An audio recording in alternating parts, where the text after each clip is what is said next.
যেখানে পাবে সেটা গুলি করবে, আর হেলিকপ্টার মানে কয়েক জায়গায়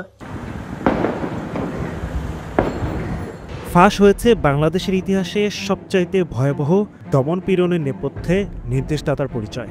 একটি গোপন অডিও কল যেখানে সাবেক প্রধানমন্ত্রী শেখ হাসিনার কণ্ঠে শোনা যায় বিক্ষোভকারীদের বিরুদ্ধে প্রাণঘাতী হামলার নির্দেশ। এই অডিওটি এখন মানবতা বিরোধী অপরাধে তার বিচারের জন্য শক্ত প্রমাণ। সবাইকে বলা হচ্ছে যে যেখান থেকে টিকাটা পারবো দেখে ফেলবে, আর যেখানে গ্যাদারিং দেখবে সেখানে ওই উপর থেকে এখন উপর থেকে পাচ্ছি অলরেডি শুরু হচ্ছে কয়েকটা জায়গায়। 2024 সালের জুলাই আগস্ট বাংলাদেশে ছাত্রদের নেতৃত্বে শুরু হয় কোটা সংস্কার আন্দোলন।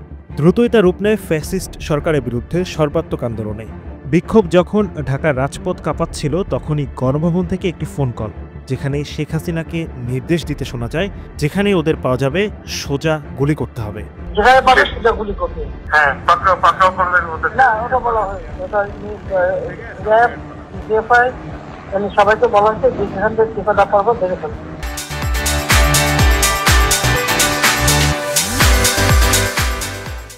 জাতীয় টেলিযোগাযোগ পর্যবেক্ষণ কেন্দ্র এনটিএমসি এই কলটি রেকর্ড করে।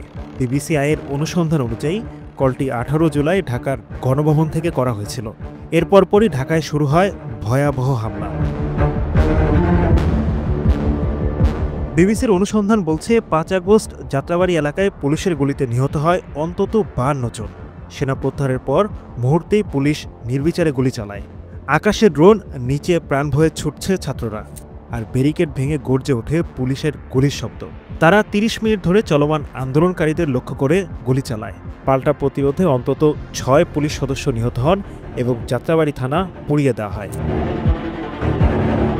বাংলাদেশ পুলিশের এক মুখপাত্র বিবিসিকে বলেন, ওই সময়কার সহিংসতার জন্য 60 পুলিশ কর্মকর্তাকে গ্রেফতার করা হয়েছে।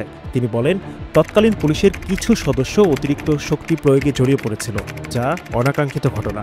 বাংলাদেশ পুলিশ নিরপেক্ষ তদন্ত চালিয়ে যাচ্ছে। জাতিসংঘের হিসাব অনুযায়ী আন্দোলনের সময় অন্তত 1400 মানুষ নিহত হয়। বহু মানুষ এখনও নিখোঁজ। সাবেক প্রধানমন্ত্রী শেখ হাসিনা বর্তমানে মানবতার বিরুদ্ধে অপরাধ, গণহত্যার নির্দেশ ও সহিংসতার উস্কানির দায়ে অভিযুক্ত। বিচার চলছে আন্তর্জাতিক অপরাধ ট্রাইব্যুনালে।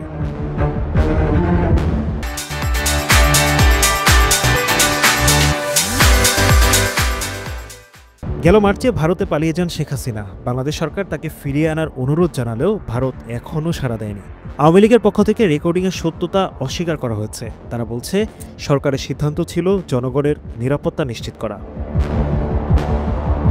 শেখ হাসিনার পতনের পর দেশ এখন অন্তর্বর্তী সরকারের অধীনে। নোবেলজয়ী ডক্টর ইউনূসের নেতৃত্বে চলছে নির্বাচন প্রস্তুতি, কিন্তু ইতিহাসের পাতায় রয়ে যাবে সেই ভয়াল জুলাই আগস্ট।